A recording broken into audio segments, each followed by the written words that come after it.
Amis du mouvement républicain pour la libération du Congo, en direct bien sûr de la France, ce journal de la communauté qui a commencé hier avec plusieurs difficultés et que nous avons reporté pour des questions techniques. Nous voudrions bien nous assurer que nous sommes connectés sur Facebook. Salut à vous, chers amis. Salut. Voilà, bienvenue sur la radio de la communauté. Nous sommes en direct du studio central et vous de Paris, le studio virtuel donc de Radio Congo Live en Chicago, la radio de la communauté. Alors merci à tous. Voilà, je constate que nous sommes donc bien live sur Facebook. La radio de la communauté, salut à tous et à toutes. Toutes nos excuses pour le live d'hier qui n'a pas réussi. Alors vous avez en face de vous Gertrude bienvenue, Malalou Kumba et Eric Bandou, les deux membres du mouvement républicain pour la libération du Congo, en direct donc de Paris. Alors, salut à vous, chers amis. Bienvenue à ceux qui nous écoutent sur Facebook et sur la radio de la communauté. Nous allons faire le tour des questions qui portent essentiellement sur la légitimité du mouvement, notamment sur les deux groupes MRLC, et nous passerons en revue quelques aspects de l'actualité politique du Congo-Brazzaville. Une fois de plus, merci à ceux qui suivent ce programme depuis Chicago, ici en Amérique du Nord, aux États-Unis. Alors, première question, un mot de présentation. D'abord, la primeur revient à bienvenue Malalou. Bien, merci, cher journaliste. Lévis, que nous suivons régulièrement. Alors, nous présentons. Je suis d'abord présidente d'Abanil, et puis après, je suis la secrétaire générale du MRLC légitime du colonel Langui. Merci. Voilà, le suivant. Monsieur Louis, bonjour, bonsoir. Je suis Éric Bienvenu-Bando, le président du Cercle congolais des démocrates. Et ensuite, je suis responsable de la communication, chargé d'information, responsable des finances au sein du MRLC légitimement du colonel Langui. Voilà, merci. Voilà, merci, chers amis. Donc, nous parlons de la question de la légitimité. Le mot, il vient de vous-même. Alors, essayons de voir dans quelle mesure vous revendiquez cette légitimité. De qui tenez-vous cette légitimité? Bien. Alors, je vais commencer déjà par faire un préalable. Le MRLC émane du congrès initié par les ennemis de 242, dont le président est vraiment avec son équipe d'unir tous les Congolais parce qu'on était dispersés. Et j'étais parmi celles et ceux qui ont applaudi cette idée. Pour la simple raison que chacun de nous, moi par exemple, j'ai été reçu à l'Élysée. L'Élysée me dit, mais vous les Congolais, vous n'êtes pas réunis. Formez un seul bloc. Roland Mito également a été reçu à l'Élysée. On lui a dit la même chose. Et lui, il a eu l'initiative de nous réunir dans un congrès. Et dans ce congrès-là, toutes les structures de la diaspora du monde, donc il n'y a pas que la diaspora de Paris, il y a eu la diaspora de France, la diaspora de la Hollande, la diaspora des États-Unis, la diaspora de l'Afrique, etc., etc. Nous avons tous été là, en plus des personnalités politiques telles que Marc Mapingou, telles que, l'ancien ministre des hydrocarbures dont le nom m'échappe. Non, c'est, l'ancien ministre des hydrocarbures du président Lissouba. Le nom m'échappe. Et il y a eu également Voulez-vous parler de Koukébéné? Koukébéné, voilà, voilà. Le ministre Koukébéné, et ensuite le ministre Madeka, etc., etc. Au cours de ce congrès, c'est moi qui étais la modératrice avec un autre collègue, Elie Moussompa. Donc, j'ai l'ADN du MRAC. J'étais au présidium. Voilà d'où émane le MRS, dont le nom a même été proposé par les Hollandais, c'est-à-dire la diaspora de la Hollande, dont le président du MCCD, qui s'appelle Bruno Mouelé. C'est lui qui nous a proposé ce nom. Il y avait trois noms qui avaient été proposés. Et à 90%, nous avons retenu le MRC. Il y en avait d'autres. Voilà d'où vient le MRC. Ensuite, avec l'approbation du Congrès, nous avons travaillé dans la relation collégiale pour élire le futur président. Le futur président a été élu non pas par des gens unitaires, homogènes, par des gens multiformes de toutes les structures. Donc, ils formaient la direction collégiale. C'est à partir de cette direction collégiale qui s'est muée en responsable comment dire, de l'élection, qui devait donc mettre sur place et le lieu et les finances pour élire le premier président qu'on ne connaissait même pas avant, qui ne faisait partie d'aucune structure, sauf l'ancienne structure. C'est le président Pémo. Nous avons été très transparents. C'était une direction de l'élection qui devait être neutre.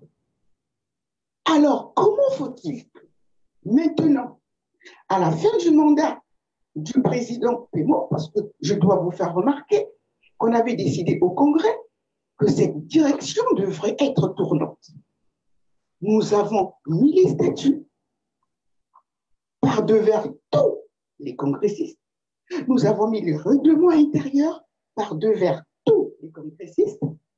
Et ces statuts et les règlements intérieurs n'ont plus été respectés.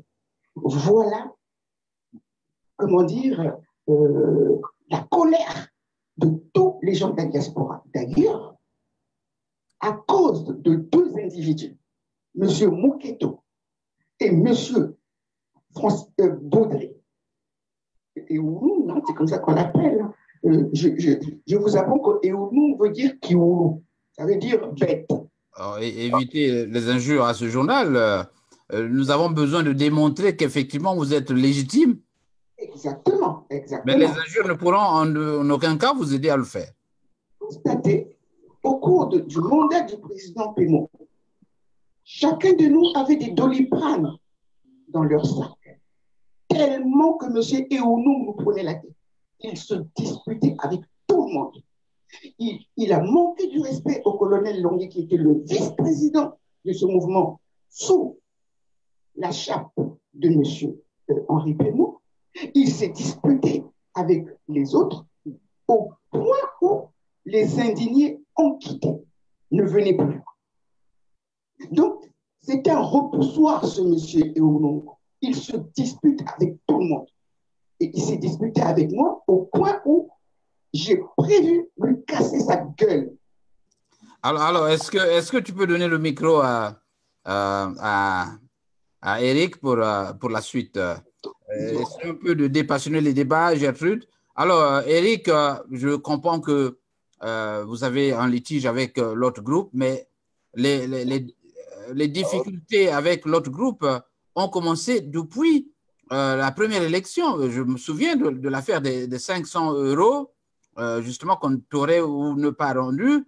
Alors, vous n'avez pas été élu à l'époque et vous avez commencé déjà à faire des problèmes. Est-ce que ce n'est pas la suite logique de ces difficultés premières, en quelque sorte, que vous avez eues avec le groupe d'Anthony et Pémo et Baudry? D'abord. Monsieur le ministre, le plaisir est grand, d'accord, Un grand plaisir également d'énumérer ce point. Il ne faut plus réécouter le que, Facebook. Il faut plus réécouter le Facebook. Vous m'entendez, monsieur le journaliste? Voilà, ça va. Donc, je disais, c'est bien grand d'avoir rappelé également ce point qui est très capital et très important. Parce qu'au jour d'aujourd'hui, moi, je crois que ce que nous vivons, ce sont les conséquences, comme ce que je l'ai toujours dit, les causes engendrent des conséquences similaires. Donc, moi, je crois que vous venez de le dire. Tous, nous avons été au Congrès. Vous avez suivi l'intervention efficace de la secrétaire générale qui est Mme Gertrude Kouma-Malalou. Tous, nous avons été au Congrès, y compris moi qui vous parle. Qu'est-ce qui s'est passé de le premier vote du premier président élu, M. Henri Pémon? Il a fallu que ceux qui devraient se porter candidats, que ce soit les gens qui avaient participé au Congrès. Donc, moi, j'avais participé au Congrès. Le peuple congolais doit le savoir. Il y a eu des conditions qu'on avait imposées pour être élu en tant que président. Donc, les conditions, ces fameuses conditions, moi, j'ai les remplissées également, puisque je suis en France, ici en Europe, j'ai fait mes études. J'ai, pour ceux qui ne connaissent pas mon parcours intellectuel, j'ai un doctorat en finance, en monnaie, banque et finance, obtenu à Nanterre. J'ai fait tout mon cursus universitaire ici en France. Ce faisant, les autres critères, je les avais. J'ai administrativement, j'ai Maintenant, il a fallu que moi, en tant que compatriote, je puisse réunir tous les éléments pour que je puisse être, parce que j'ai regardé au milieu des anciens, au jour d'aujourd'hui, la politique, c'est la nouvelle vision, donc c'est la jeunesse. Et je me suis dit, mais les Ngouabi, ils ont été au pouvoir, ils avaient quel âge? Les Sassou et autres. Donc, j'ai suffisamment d'arguments, j'ai les armes fatales pour pouvoir défendre et représenter le Congo-Brazzaville. Donc, sur ce, je me suis positionné en candidat avec M. Pémon, ne sachant pas qu'à l'intérieur de la structure, les enjeux ont été déjà faits. Ils avaient déjà choisi un candidat. Parce que pour donner la crédibilité à l'élection de M. Pémon, il a fallu qu'il y ait un autre candidat. Moi, je ne savais pas à la dernière minute, bon, je me suis dit, bon, écoutez, il n'y a pas un autre candidat. S'il n'y a que M. Pémon, ça n'aura pas de légitimité au vu de la communauté internationale. Donc, il va falloir qu'il y ait deux candidats. J'ai reçu la somme de 500 €. J'ai donné la somme de 500 € à M. Francis Moketo, qui est malhonnête.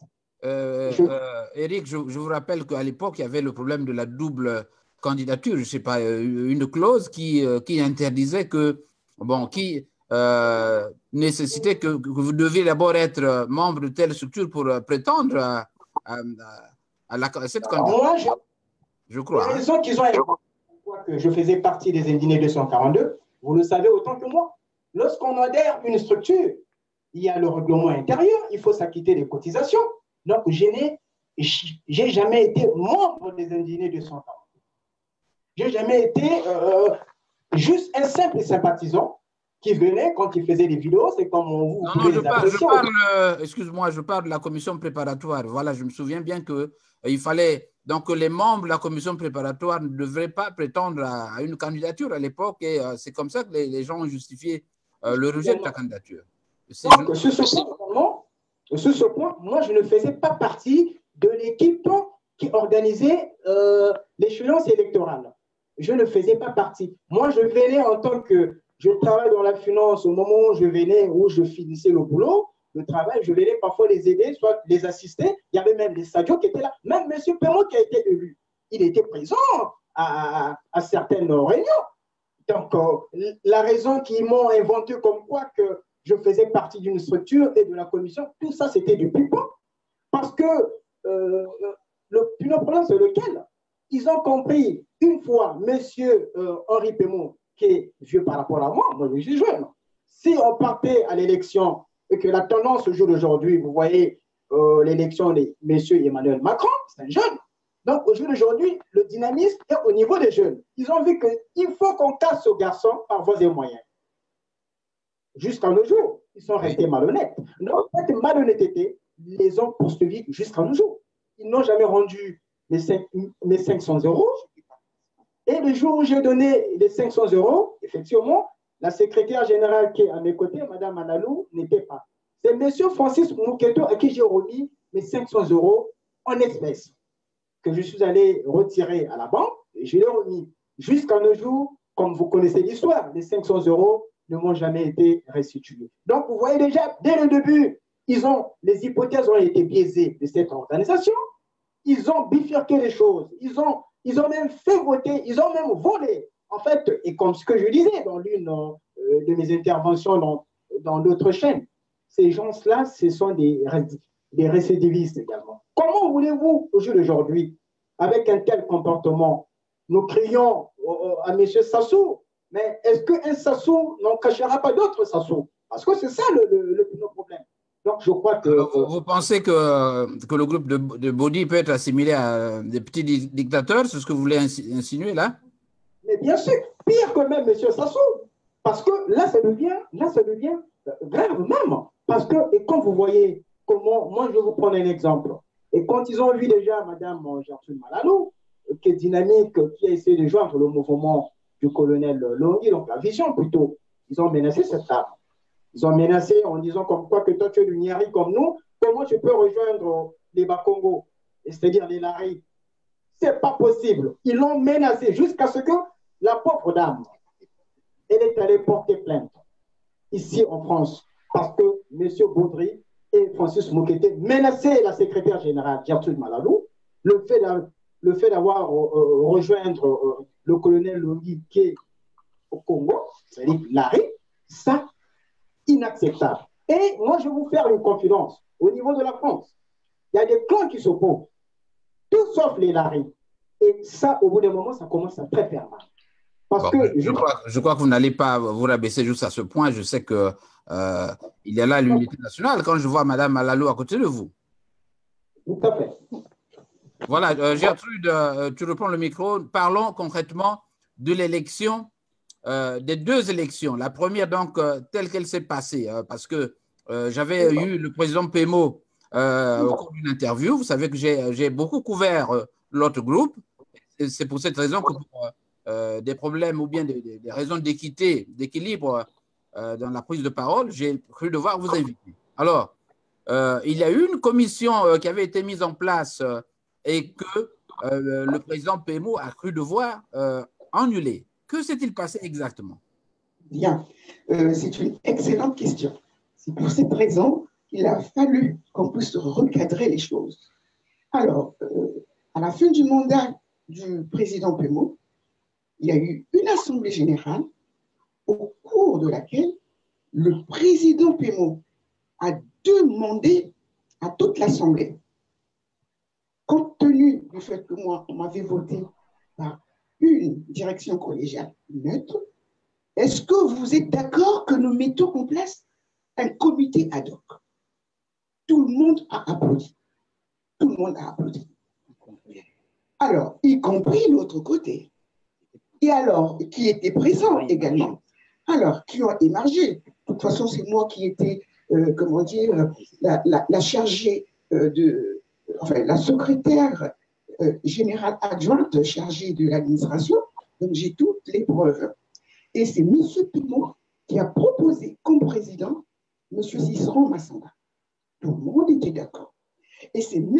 Pémo qui m'a proposé, moi, parce que moi, j'avais l'ADN du mouvement.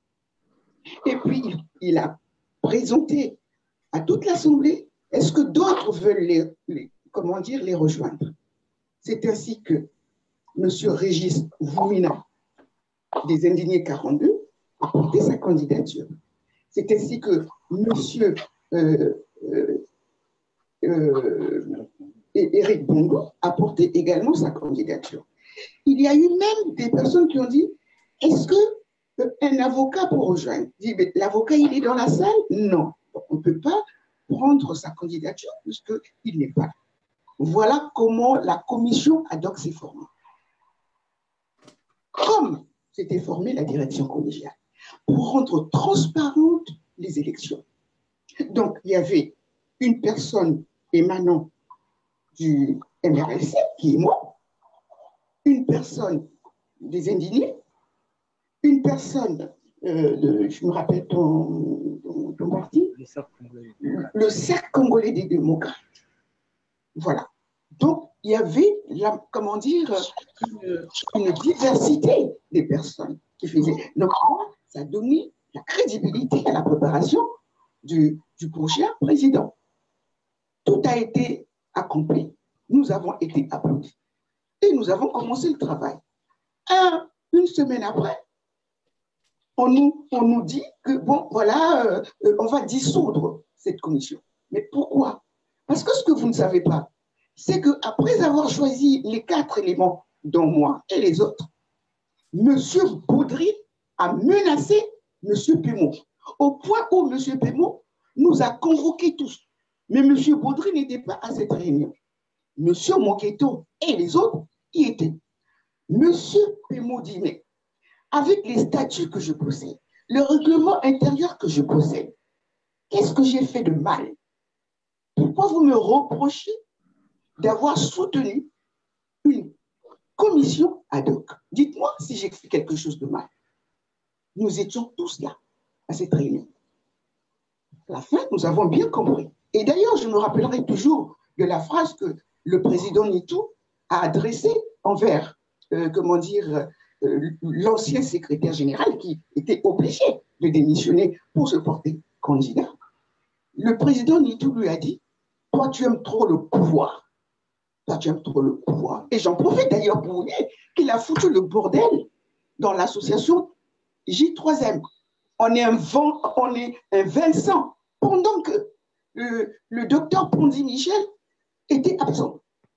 Donc, il veut absolument, Francis Moketo, être au pouvoir. Il n'est pas différent de M. Sassou Nguesso. Voilà pourquoi je les ai quittés. Ce n'est pas eux qui m'ont exclu, c'est moi qui les ai quittés. En inventant une raison bizarre que voilà, on exclut Mme Malalou pour faute lourde. Mais jusqu'à présent, ils ne nous ont jamais signifié faute lourde. Alors, donc, c'est ce départ, justement, une espèce de représailles où vous avez eu des velléités comme ça, finalement, de réactiver d'autres foyers, notamment le colonel Longhi? On ne va pas se laisser faire. Nous avons été élus par une assemblée générale. Nous continuons notre travail.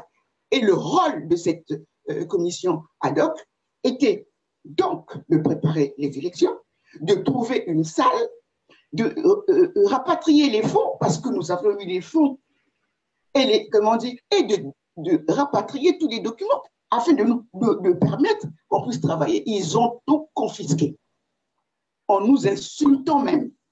En nous insultant. Mais nous, on ne pouvait pas se rabaisser à leur niveau. Et nous avons continué à travailler jusqu'à la fin. Nous avons fait notre travail. Et même le colonel Longhi a dit, moi je suis candidat. Monsieur Moketo est candidat. Ben, il faudrait que, comment dire, le peuple congolais les départage. Et donc, dans la candidature, comme l'an dernier, il fallait accéder à certains principes. Oui. Donner donc son prédigué qu'on devait vérifier et, entre autres, s'acquitter des 500 €.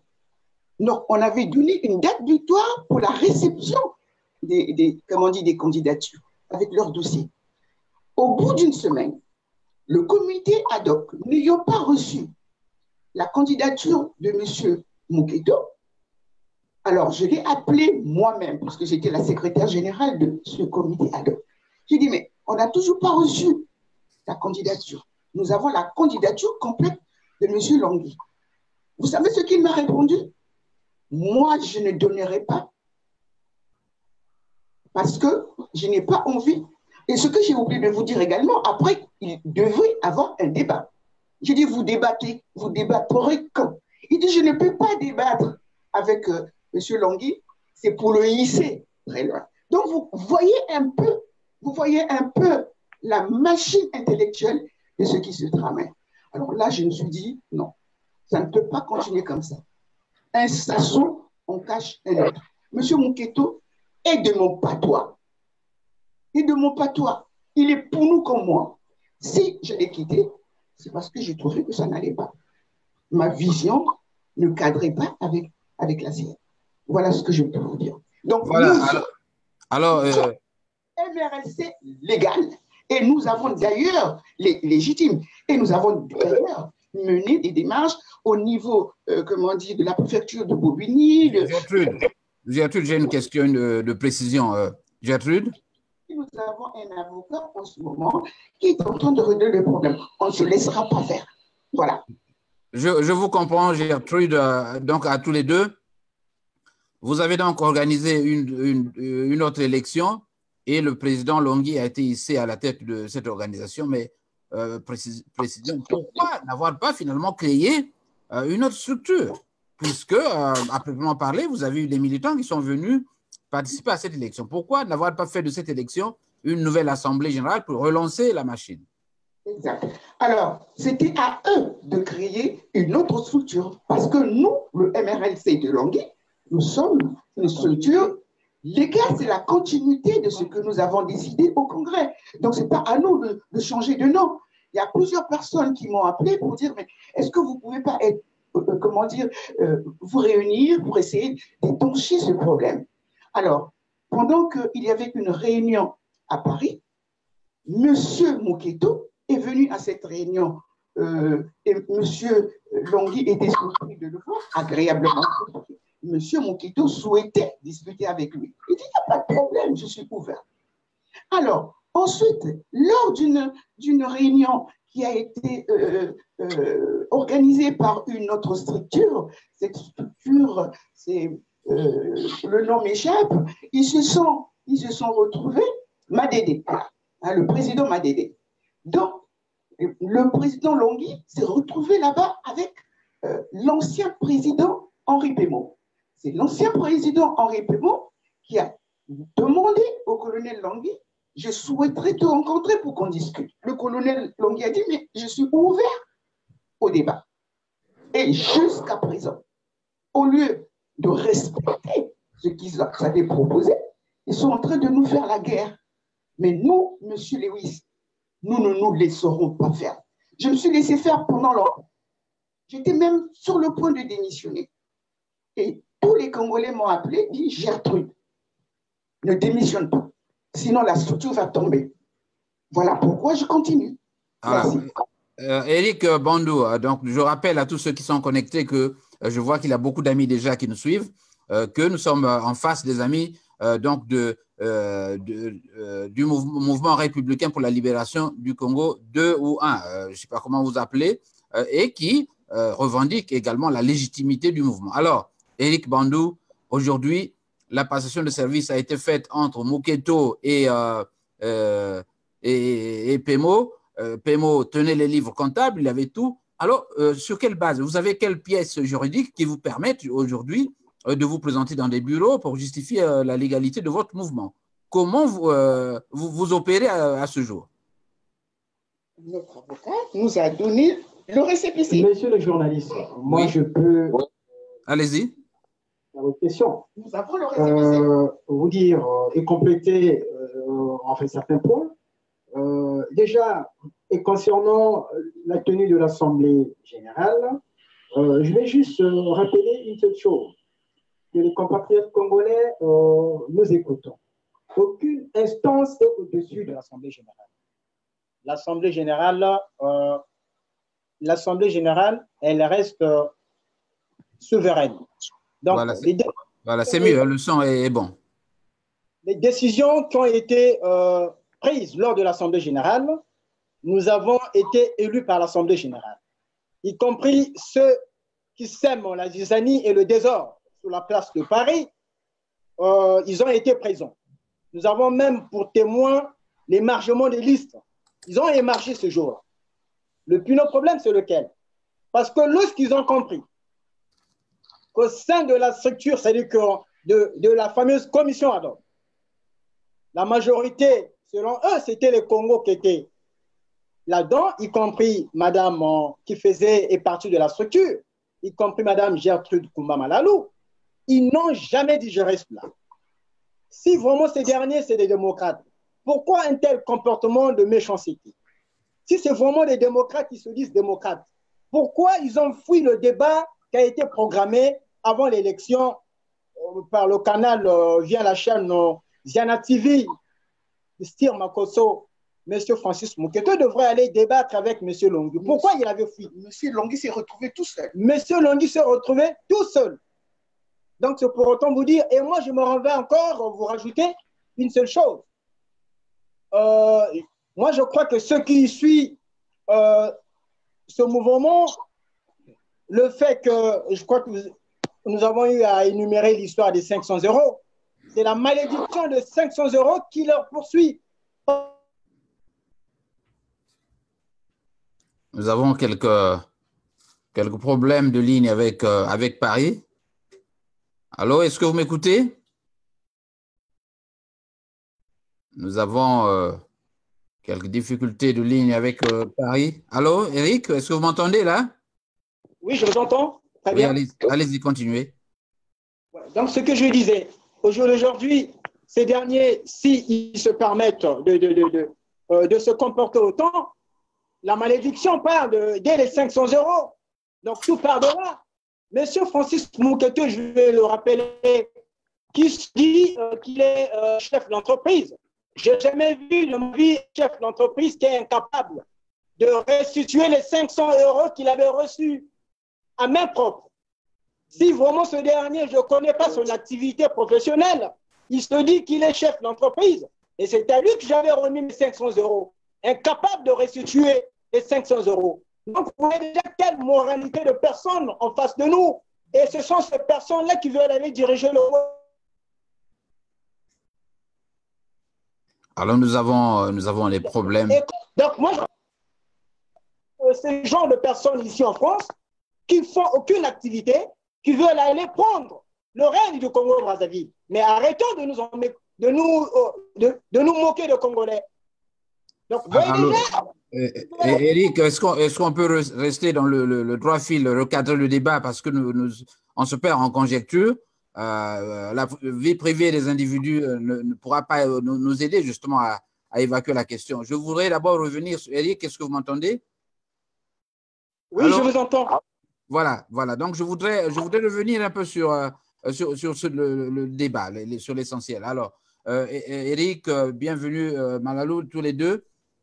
Nous parlons de la question de légitimité et du désordre, justement, de la confusion que les deux mouvements sont en train de créer dans la diaspora. Je vous rappelle qu'il y a des gens qui sont connectés et qui s'en plaignent. Vous avez, par exemple, un certain Akila Mabé qui croit que c'est n'importe quoi la diaspora.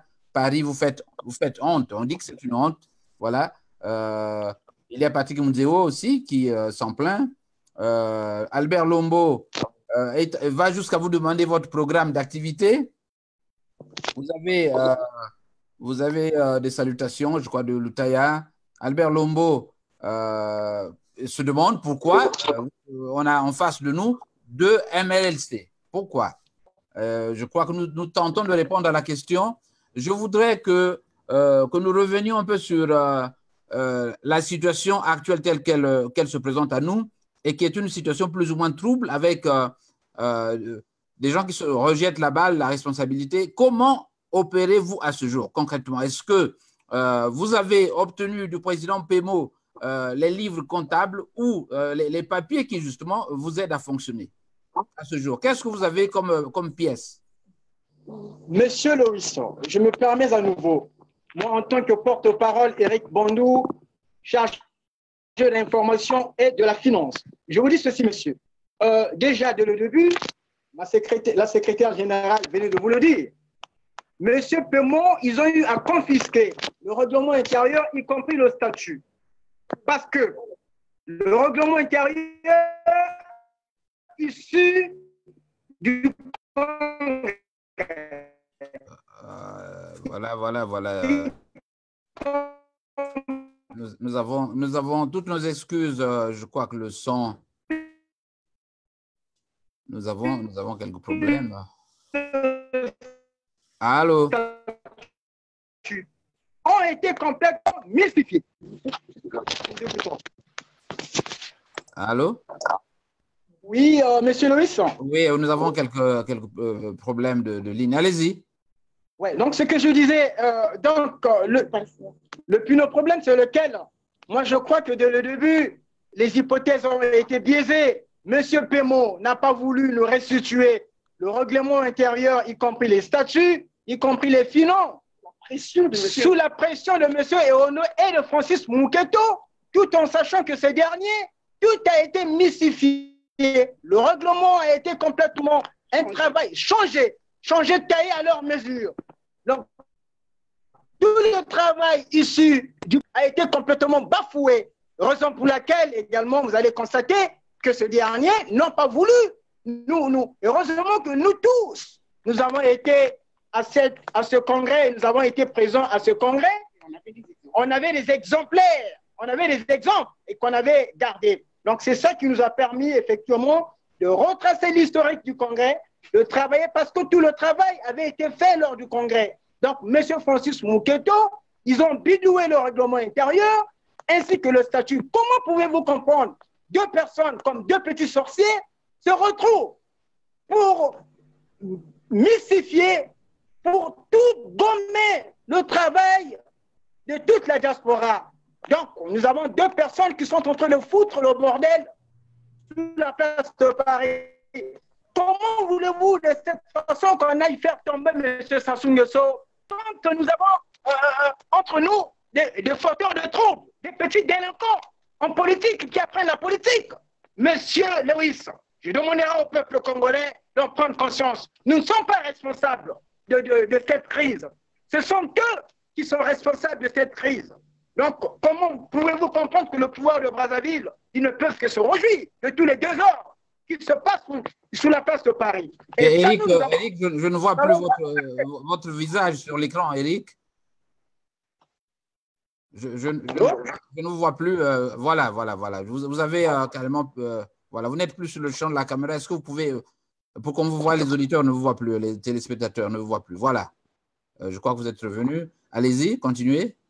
Ce que je disais, comment pouvez-vous comprendre deux individus, deux êtres humains qui sèment le désordre et le bordel sur la place de Paris, sur tout le travail que nous sommes en train de faire? Est-ce qu'ils ont le souci de Brazzaville, de la situation de Brazzaville, de nos retraités, de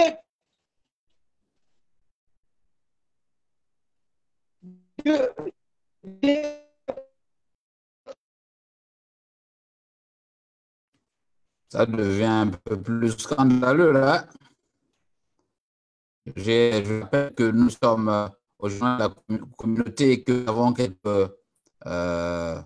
quelques problèmes déjà avec Paris. Est-ce que les amis m'entendent? Allô? Je crois qu'il y a... Allô? Allô?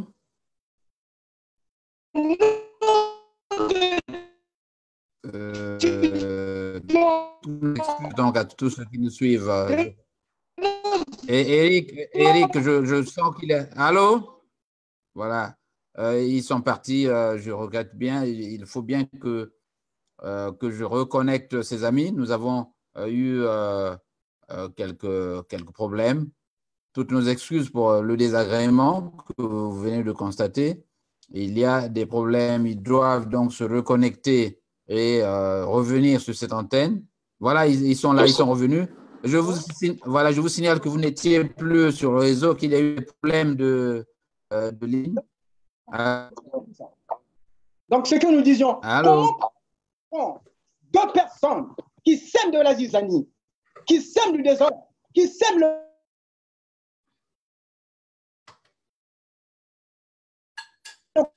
chaos sur la place de la diaspora, tout en sachant que l'espoir du peuple congolais se retourne par la position critique. Donc, les seuls opposants auxquels qui peuvent faire basculer, bouger M. Sassou, c'est les gens de la diaspora. Quand au sein de la diaspora, nous avons deux êtres qui foutent le bordel, qui piétinent tout le travail que nous avons fait pendant des années, est-ce que la question que je me pose, ces deux êtres, M. Mouketo et M. Erono, ils n'ont pas reçu les enveloppes de M. Sassou? Voilà la question fondamentale que nous nous posons. C'est probable et c'est possible qu'ils reçoivent les enveloppes de M. Sassou, parce que ce dernier, déjà, ils n'ont aucune activité professionnelle, à ce que j'en sais. Donc, voilà dans quelle moralisation, d'où nous avons même énuméré lors de ce congrès la moralisation de la vie publique au Congo-Brazzaville, en commençant par le comportement de M. Muketo et de M. Orono. Ce concept de la moralisation leur concerne également. Nous devons être les exemplaires. J'ai pitié pour mon pays, j'ai honte pour mon pays que le Congo-Brazzaville. Lorsque nous savons qu'au Congo-Brazzaville, 80% de la population, ils vivent sous le seuil de la pauvreté. Et ce sont ces questions-là que nous devons réfléchir. Ce sont ces questions-là. Nous avons un serpent qui est au Congo depuis la nuit des temps. Au jour de ce serpent qui est M. Sassou, qui n'a pas les épaules. C'est accaparé le Congo. Il n'a pas les épaules pour transporter le Congo à une dimension comme les autres nations qu'on avait laissées hier en arrière, qui nous ont dépassés. Prenez l'exemple de l'Éthiopie et j'en prendrai encore d'autres. Est-ce que M. Renaud et M. Francis Bouketo, ils ont-ils conscience de ce qui se passe? C'est l'avenir du Congo qui sont en train de bafouer, c'est l'avenir du Congo qui sont en train de détruire. Voilà, M. Louis, je me permets de vous le dire, nous n'allons pas nous laisser faire. Ce sont eux qui doivent partir. Ce sont eux, nous avons remis effectivement le sujet. Voilà, Eric, est-ce que tu m'entends? Voilà, on se trouve là en face d'un contentieux. Allez-vous justement vous en remettre à la justice? Mais tout à fait, nous avons pris un avocat. Donc nous sommes sereins. C'est l'avocat qui est en train de faire le travail. Et comme vous le savez que administrativement c'est un peu long, donc l'avocat il a déclenché le processus de la plainte. Donc la plainte elle est là et incessamment les résultats seront là. Bien, comment dire, monsieur le journaliste Lewis, vous comprendrez la colère de notre chargé de la communication parce que malgré tout ce qu'ils ont fait, qu'ils ont dit, mais nous avons le récépissé, nous avons les statuts également qui ont été déposés.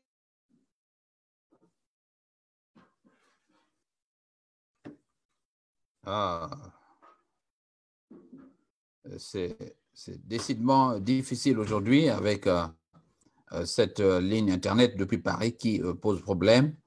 Je crois que je n'ai plus le son de nos amis. Nous sommes en train d'aborder la question de légitimité, notamment au MRLC et le groupe, celui de Gertrude Malalou. Voilà. Voilà, et Gertrude. Et donc, l'avocat que nous avons en ce moment, c'est l'avocat qu'ils ont. Voilà, ils sont partis. Et donc, difficulté de terminer ce journal de la communauté.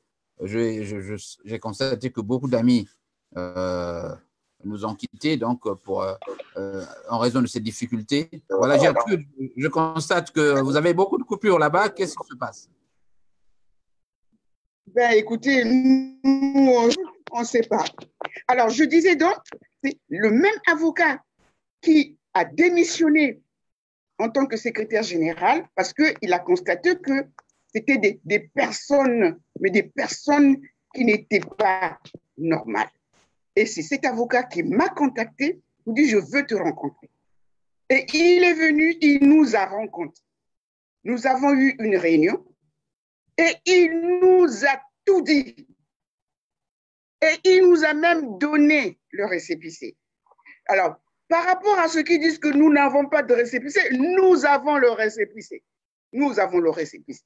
Ah bon. Et donc, il est en train de travailler. Voilà. Alors, ce contentieux, il est judiciaire. Et monsieur le journaliste, nous n'allons pas nous laisser faire. Parce qu'ils ont fuité pour vous faire remarquer. Pendant le fonctionnement du MRLC de l'année dernière, monsieur Pémo et moi, nous avons décidé d'aider nos jeunes et nos moins jeunes qui étaient en souffrance de papier. C'est ce que nous avons fait. Monsieur Eoulou n'était pas d'accord en nous disant ceci. Ça, ce n'est pas de la politique, aider les gens pour les papiers. Alors, M. Peumont m'avait appelé pour dire, écoute, toi et moi, on va le faire ensemble. C'est moi qui étais chargé d'élaborer les listes des différents jeunes Congolais et moins jeunes pour les recenser afin qu'on puisse les aider. C'est moi. C'est moi. Ensuite, mais ce n'est pas moi qui ai reçu, comment dire, les frais d'adhésion. Normalement, c'était notre trésorière, Antoinette. Mais à un moment donné, la pauvre, elle ne recevait pratiquement plus d'argent. Et ce qui devait être trésorière, qui ne recevait pas. Donc, on ne savait pas où partait l'argent.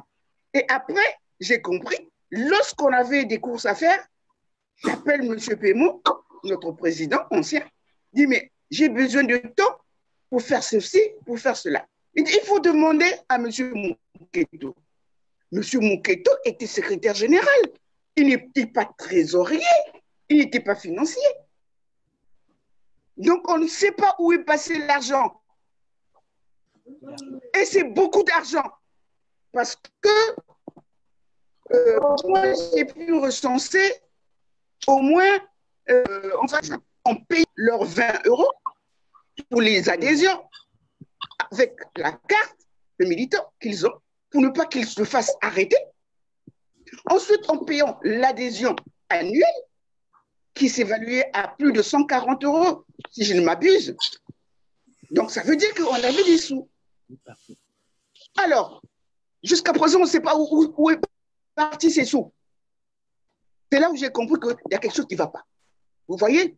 Nous avons aidé des compatriotes. On espère bien que cet avocat fera la lumière là-dessus, non? Nous avons aidé nos compatriotes qui se faisaient, comment dire, arrêter parce qu'ils n'avaient pas de papier, en leur disant, en disant donc à ceux qui les arrêtaient que non, ils font partie de notre association. Et on les relâchait. Nous avons aidé nos compatriotes. C'est moi qui possède le répertoire. C'est moi qui... On n'a jamais vu l'argent. Vous voyez un peu?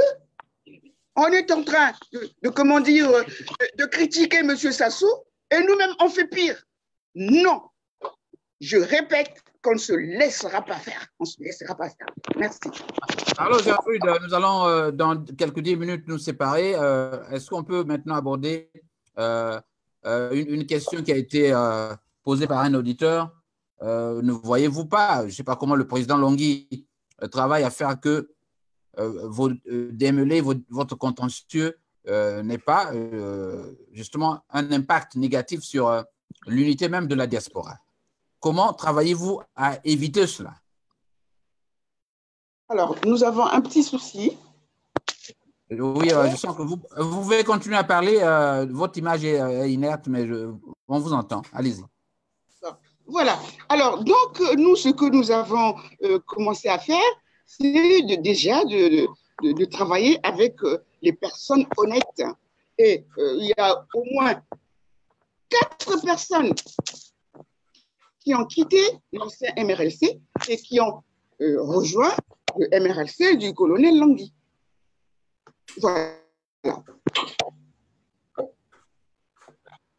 Allô? C'est bon? Voilà, ça va. Donc, nous avons 4 personnes de l'ancien MRLC. Vous devez garder votre téléphone stable. À mesure que vous le bougez, chaque fois que vous parlez, votre connexion pourra que s'affaiblir. À la main. C'est fatigant. C'est fatigant aussi, hein? On tient à la main et tout. Et tout. Alors, je pensais qu'il était sur une table. Généralement, on le met sur une table pour avoir les mains libres et la connexion, voilà. Voilà, allez-y. Mais vous ne nous voyez plus.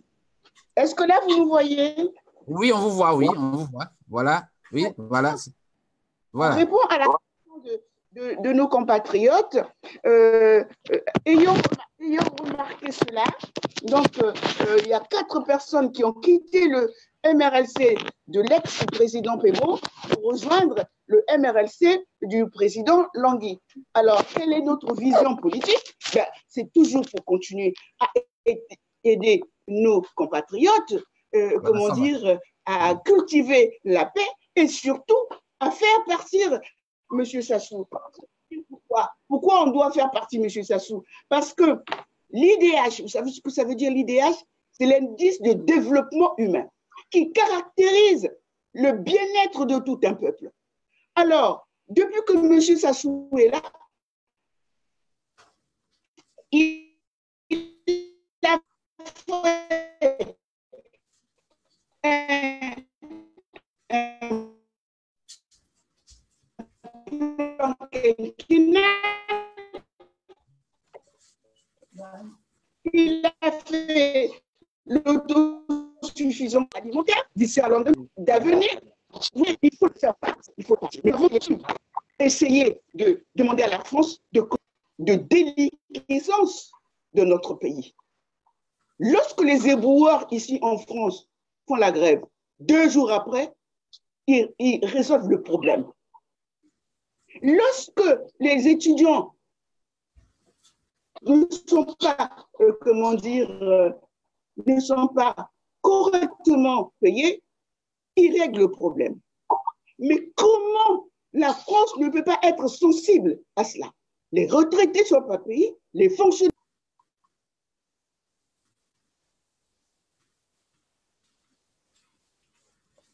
Alors, je sens que le micro même muté. Allô? Allô, Alors, allô? donc, je disais que nous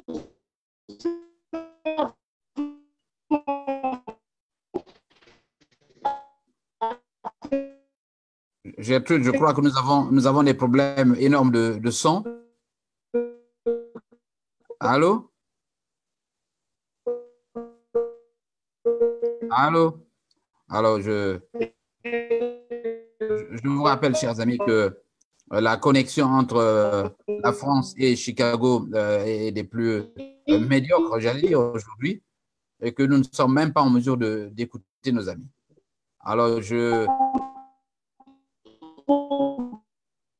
suis donc dans l'impossibilité de poursuivre ce journal, certainement pour des raisons de ligne. Je vais donc voir si nous pouvons continuer ce journal, mais avec les difficultés que nous avons, eh bien, cela sera difficile. Quitte à reprendre, donc, à continuer, parce que nous allions, dans quelques instants, aborder faire le tour de l'actualité nationale et internationale. Et vous constatez comme moi que la ligne entre Paris et donc la France et Chicago est une ligne absolument difficile et que les amis ont des problèmes à se faire. Est-ce que vous m'écoutez? Mais bien entendu, on vous écoute. Oui, vous avez des incessantes coupures que vous-même, vous ne constatez pas. Alors, ce que nous allons faire, nous allons donc terminer l'émission avec un tour de l'actualité, avec votre permission. Donc, nous allons aborder, je rappelle que nous sommes au journal de la communauté, un journal qui aura connu quelques problèmes de connexion de ligne. Je voudrais bien m'en excuser auprès des auditeurs. Alors, Gertrude, nous avons des difficultés au niveau du Congo-Brazzaville avec cette histoire de génocide qui fait l'actualité. Vous savez autant que moi qu'il y a eu un livre qui a été publié par le professeur Konkou, l'avocat Konkou, je crois. Dominique Konkou a publié un ouvrage dans lequel il montre effectivement qu'il y a eu génocide dans la région du Pôle. Alors, quelle est votre position sur ce livre de M. Dominique Konkou? Alors, je vous rappelle qu'il nous reste 10 minutes pour terminer cette émission.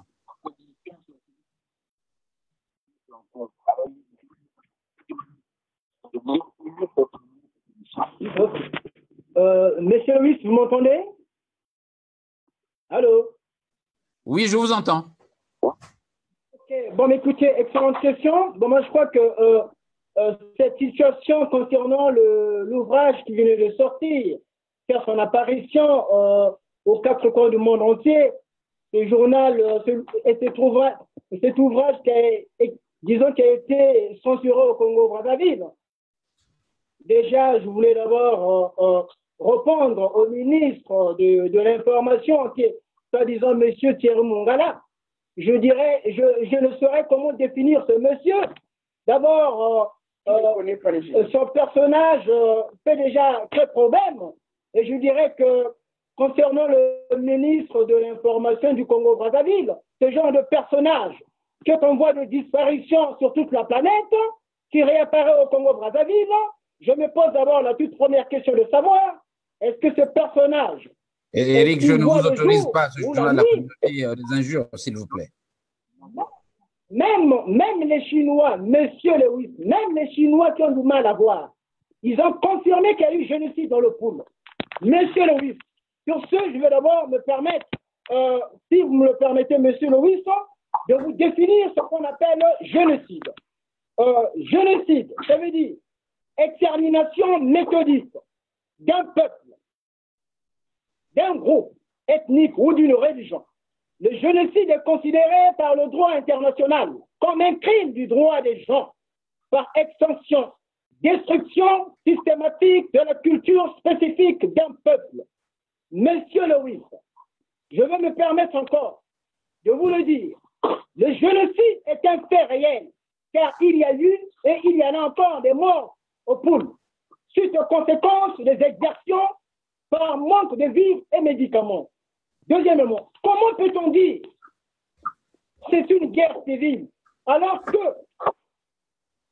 nous dit le pool a fait cette guerre contre qui? Ils n'ont qu'à nous dire, je pose la question, si c'est une guerre civile, alors le pool, ils ont fait cette guerre avec qui?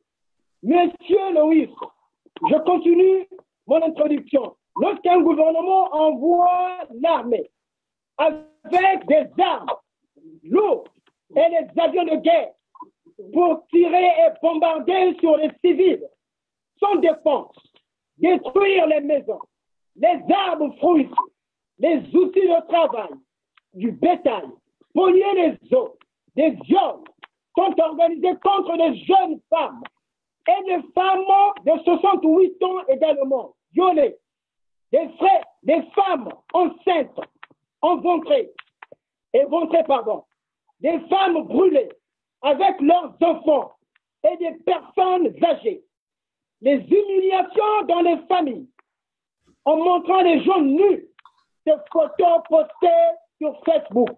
Les personnes handicapées et les vieillards ne pouvaient fuir, ont été brûlés. Comment peut-on appeler une telle action si ce n'est pas un génocide? Monsieur Lewis, je redis encore, je le répète, à ce personnage qui est en pleine disparition dans toute la planète, Monsieur Thierry Mongala. Alors, Gertrude, parce qu'au Rwanda là-bas, il sera pourchassé et tué. Ce genre d'espèces comme Monsieur Thierry Mongala, ils sont poursuivis et chassés au Rwanda-Brazzaville. Mais d'ici pas longtemps, des cafards, ils vont recevoir ce qu'ils vont pouvoir recevoir. Est-ce que Gertrude est là? Pardon? Gertrude, est-ce que Gertrude est encore avec vous là? Madame Malalou, elle a négocié. Madame Malalou. Oui, madame. Dernière question sur le génocide. Est-ce que on parle déjà d'une délégation congolaise qui se rend à Genève, je crois, dans plus d'une semaine, sur notamment la question des droits de l'homme. Est-ce que vous vous y rendriez? Est-ce que votre parti, votre groupe s'organise? Le président Longhi a-t-il tenu une réunion là-dessus pour vous mettre prêt justement à participer à cette manifestation à Genève? Mais bien entendu, monsieur le journaliste Lewis, on ne peut pas ne pas, comment dire, aller à cette rencontre. Parce que ce que je veux vous faire remarquer, ce n'est pas seulement le génocide du Poul, c'est le génocide du Congo. Le Poul appartient aux Congolais. Moi, en tant que Congolaise, je ne peux pas être indifférente à cela. Donc, j'irai à Genève. J'irai à Genève. Parce que le Poul se trouve dans le Congo. Donc, le génocide du Poul me concerne. Voilà, je ne peux pas être indifférente. Et nous irons. Il y aura une délégation du colonel Long. Merci. Monsieur Lewis, permettez-moi une dernière. Je voulais quand même poser une question à savoir. À ce gouvernement inutile de monsieur Guy Porson, le serpent de Brazzaville, qui n'a pas les épaules, qui a souhaité transporter le sac du Congo. Le sac du Congo est resté dans l'état, nous avons encore régressé en arrière de cela 20 ans. 30 ans même. 30 ans même. Si ce n'est pas un génocide dans le pool, pourquoi le gouvernement de M. Sassou a refusé l'entrée des ONG sur le lieu des massacres? Voilà, M.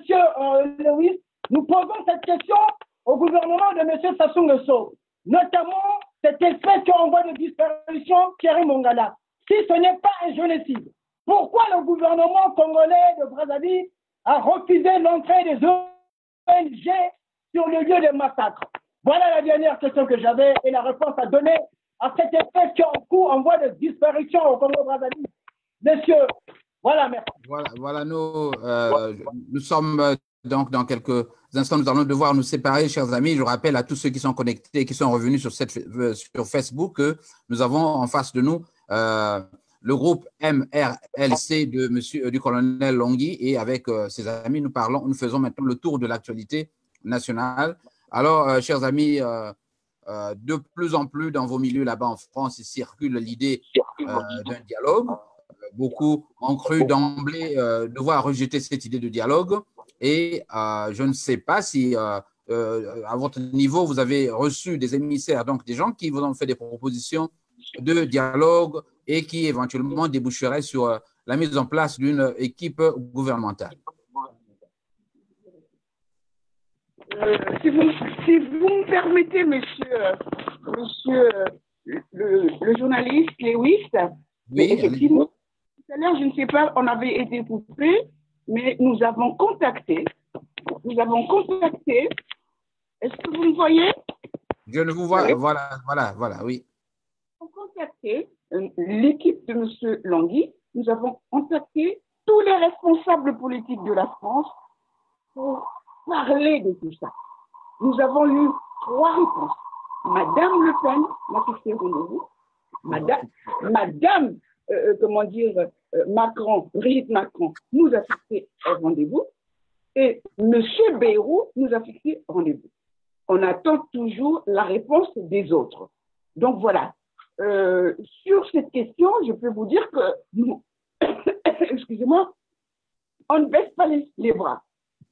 Nous devons on doit régler ce problème. Que visez-vous à terme, Gertrude? Que visez-vous à partir de ce dialogue?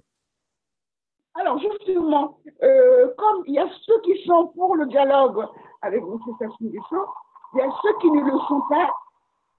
Alors, donc nous, on souhaite d'abord parler aux responsables politiques de la France, comme nous avons été reçus par l'ambassadeur des États-Unis. On va d'abord s'asseoir avec les responsables politiques de la France pour en parler. S'il est nécessaire qu'on puisse se retrouver avec M. Sassou, mais dans le cas où, dans le cas de la conférence nationale où on l'a dénudé de tous ses pouvoirs, oui. Mais si c'est pour, soutenir que M. Sassou Nguesso puisse continuer le pouvoir, on dit non. Non. Donc, nous, il y a 2 choses. Si on doit se retrouver comme à la conférence nationale, on le dénie de tous ses pouvoirs, il n'est plus rien. Mais si c'est pour lui permettre de continuer le pouvoir avec les gens honnêtes, on dit non. Voilà ma réponse. Alors, Eric, vous allez peut-être, Eric, enfoncer le clou sur ces négociations en vue. Apparemment, vous êtes au fait même de cette action. Je comprends bien. Ce que Madame la secrétaire peut-être n'a pas pu vous détailler. Mon point de vue concernant aussi la structure, notre structure, le cercle, le mouvement républicain pour la libération du Congo-Brazzaville. D'abord, nous posons d'abord une condition sine qua non. Depuis la nuit des temps, on nous a imposé un serpent à Brazzaville. Le serpent qui n'a pas les épaules, qui est M. Sassou. Un serpent peut-il transporter un sac que le Congo? Non. Vous connaissez, vous et moi, la situation chaotique du Congo-Brazzaville. Deuxièmement, M. Sassou, il a eu à voler les élections. M. 8% ne peut plus donner de l'espoir. Il n'y a plus d'espoir à donner au peuple congolais. Donc, nous allons poser une condition sine qua non aux Français qui ont transporté le serpent qui est M. Sassou Nguesso, qui nous ont déposé ce serpent. de venir récupérer leurs serpents. Je ne sais par quel moyen ils l'ont transporté sous la tête, que ce monsieur puisse s'en aller. Et puis ensuite, le peuple congolais en entier, nous allons rebâtir le Congo-Brazzaville. Donc, pour moi, aller au dialogue avec M. Sassou, demander sa légitimité qu'il soit au pouvoir, c'est nul et non avenu. La nouvelle jeunesse que nous incarnons, la nouvelle jeunesse que j'incarne, je vais dire ceci. M. Sassou, il a fait son temps, il n'a plus de solution et de l'espoir à donner au peuple congolais. Nous savons que le Congo, 80% de la personne vit sous le seuil de pauvreté, de la pauvreté. M. Denis Sassou Nguesso n'a pas les épaules pour transporter le sac du Congo-Brazzaville, d'où nous, la nouvelle génération dynamique, la nouvelle génération avec la nouvelle vision. Nous voulons récupérer notre pays que le Congo-Brazzaville afin que, au jour d'aujourd'hui, comme vous pouvez le constater, vous pouvez le constater, l'élection de M. Emmanuel Macron a aussi montré au monde entier qu'il faut laisser la place à la jeunesse. Nous, jeunesse africaine, nous, jeunesse du MRSC, avec tout le bagage que nous avons les armes suffisamment pour aller reprendre le flambeau que le Congo, notre cher beau pays. Et nous demandons à la France de venir récupérer le serpent qui est M. Sassou Nguesso, qui nous a imposé au Congo, qui tue, qui viole, qui pille le Congo. Stop. Nous disons stop. De toute façon, nous, la jeunesse, lors de ce congrès, lors de cette conférence nationale, nous allons pouvoir imposer. Nous allons pouvoir imposer par ce dynamisme, la détermination, la fiabilité, pour dire que M. Sassou, vous n'avez plus votre temps, vous n'avez plus votre place au Congo-Brazzaville. La moralisation de la vie publique au Congo-Brazzaville, ce qui revient à dire, nous allons changer toute la classe politique. Comme je l'ai dit dans mes interventions, nous n'avons pas une opposition crédible au Congo-Brazzaville. Donc, nous, la nouvelle jeunesse, dynamique, ténace, nous voulons juste dire à la France, c'est fini le néocolonialisme, de récupérer le serpent qui nous a imposé, le serpent qui tue, qui pille toute la richesse du Congo-Brazzaville. Quand vous imaginez, vous regardez un pays comme le Congo, qui n'a pas d'eau, l'eau qui est la matière vitale dans la survie de l'être humain, pouvez-vous comprendre? Le Congo qui se situe dans une zone aquatique, où les puits sont abondants, nous n'avons pas d'eau, il n'y a pas le courant, nos retraités sont marginalisés, il y en a certains qui sont morts à cause qu'ils ne peuvent pas manger. Les enfants à l'école, l'éducation est complètement chaotique, à tout niveau. Raison pour laquelle je me permets, Éric Bandou, je veux réveiller la conscience de la nouvelle jeunesse congolaise. Là, vous avez même vu ce qui se passe, de tueries, ce pouvoir de sanguinaire de sang, qui, longtemps, ils n'ont fait que tuer. Et maintenant, le phénomène s'est propagé dans les établissements où ils vont chercher les enfants des élèves parce que le pouvoir tend vers l'infini, parce qu'il n'y a plus d'espoir. Ils veulent encore avoir de l'espoir. Ils veulent s'amuser et en profiter de notre énergie. Nous, nouvelle jeunesse congolaise, nous, nouvelle jeunesse africaine, nous disons, c'est fini, c'est bon, nous n'allons plus accepter les différents serpents qu'on nous impose dans différentes nations, notamment au Congo-Brazzaville. Donc, j'interpelle Voilà, les autorités françaises, les autorités du monde entier, ceux qui ont mis le serpent qui est M. Sassou à Brazzaville, de se dépêcher car le temps n'est plus cellulaire. Nous n'allons plus accepter que la présence de ce serpent soit au Congo-Brazzaville.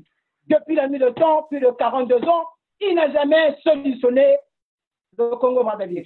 Il n'a jamais créé, dites-moi, monsieur Lewis, aucune usine, M. Sassou Nguesso n'a créé aucune usine en 42 ans d'existence. La seule, unique usine qu'il a créée, c'est le reperfectionnement des services de mort. Il n'a fait que reperfectionner la mort de Brazzaville, ou les ossements humains. Ça veut dire quoi? Les Congolais doivent mourir, il doit y avoir des ossements. Ce sont ces pratiques dans le mysticisme. Monsieur Sassou, nous te disons, nous t'avons vu. Si tu as tapé nos parents, si tu as marginalisé nos ancêtres, cette nouvelle jeunesse, nous n'allons plus te laisser aucune opportunité. Tu avances, nous allons avancer. Tu recules, nous allons te pointer. Tu fuis, nous allons t'abattre. Vive la démocratie, vive le Congo-Brazzaville, Ingeta, Ingeta. Voilà, je crois que ça a valeur de conclusion. Peut-être qu'on va donner faire la primeur à la dame de dire un mot en 45 secondes. Est-ce que, Gertrude, vous avez quelque chose que vous pouvez, un point sur lequel vous voulez insister rapidement en 60 secondes pour conclure? Bien, en 30 secondes, ça va être un peu difficile, mais je suis en train d'appréhender et même, comment dire, d'agréer tout ce que notre jeunesse qui sont en colère, que nos anciens, parce que moi, je ne suis pas ancienne, je suis intermédiaire, parce que je ne suis pas aussi jeune que Éric Bondou.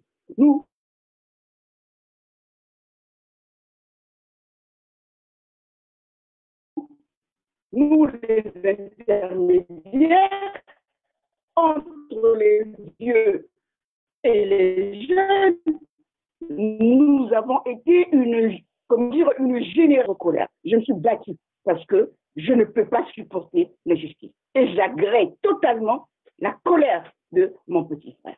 Voilà.